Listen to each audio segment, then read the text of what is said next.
Hello and welcome back to my channel. In today's video, we will be unboxing Nintendo's latest Switch OLED. So far, I have used the original Nintendo Switch and have really enjoyed it. The launch of the Nintendo Switch OLED was one of the most anticipated tech releases last year, and I've finally gotten my hands on one. Now, I haven't unboxed or used the Nintendo Switch OLED, but with my knowledge of the previous model, I'll be talking about the features and give some comparisons. Let me start off by saying that the new Nintendo Switch OLED comes at the price of $350, while the original Nintendo Switch is $300, so the prices are not so different.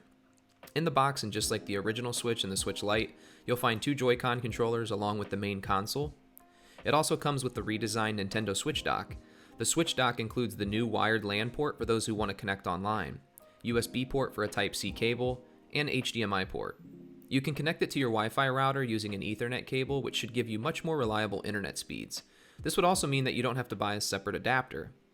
Below that, you'll find your standard HDMI cable, power cord, a pair of Joy-Con straps, and a Joy-Con grip. So what's the upgrade from the Nintendo Switch to the Switch OLED? At first glance, the screen of the Switch OLED is bigger. It's the most prominent new design feature. The Nintendo Switch OLED is 7 inches, whereas the original was only 6.2 inches. Despite being only 0.8 inches bigger though, the difference is hugely impactful. As a result, the Switch OLED is basically the same size as the original at 9.5 by 4 by 0.6 inches, but it is bigger than the Switch Lite, making it a few inches longer. However, it still feels familiar in the hands. It is a comfortable size in the hands of teens and adults, but it's probably a bit too big for children. Also, the Switch OLED seems a bit heavier than the original Switch. It weighs about 14.9 ounces with the Joy-Cons attached, which is a little heavier than the original Switch weighing 14.1 ounces. I don't believe it will cause any fatigue when playing for long periods of time, but when it comes to handhelds, lighter is better. The power button is now oval-shaped compared to the round shape on the original Switch. The Switch OLED console features smaller slits for the fans to dispel hot air, which actually gives it a more upgraded appearance. And like on the other Switch models, you get a headphone jack. The Nintendo Switch OLED has other upgrades that are subtle but still quite useful. Take a look at the kickstand. It now runs the length of the device, and instead of being a useless added piece of plastic, it makes it easier to stand the Switch OLED up on different surfaces.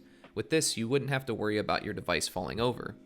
The Nintendo Switch OLED has an internal storage of 64 gigabytes, which is double of what the original Switch had to offer. This is another major difference. However, it is nothing compared to the likes of the PS5 and Xbox Series X that have larger storage space. Luckily, the Nintendo Switch OLED and the original Switch are both expandable by using a micro SD card, so you can always add more space if you need it. The Switch OLED has repositioned the micro SD slot, which is now located behind the wider kickstand, making it easier to find. Another different feature are the speakers. On the Switch OLED, the speakers are slightly bigger than the original Switch, and they have more of a rectangular shape. The important difference is that it should sound better than the previous models.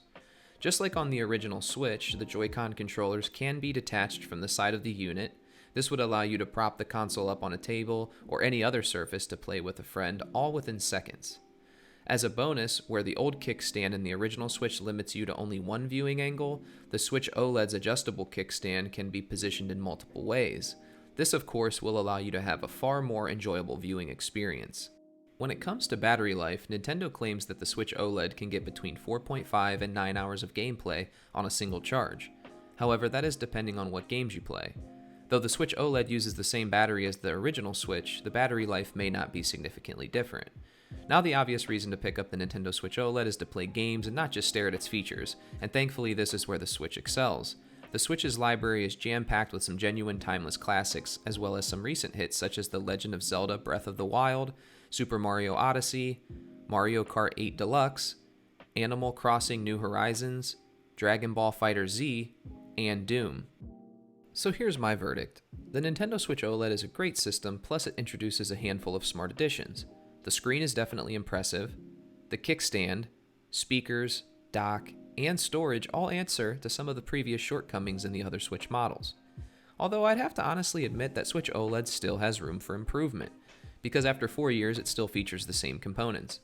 But it is undoubtedly a solid system. The whole device looks sleek and modern, so you won't be disappointed by the build. So if you're buying a Switch for the first time and you want the absolute best of the bunch, then you should get the Nintendo Switch OLED. However, if you'd rather save some money, then you should buy the Nintendo Switch instead, because they're not so different. I hope you enjoyed this video and you found it helpful. Don't forget to like, share, and subscribe to this channel if you haven't already. You can also press the notification bell so you never miss an upload.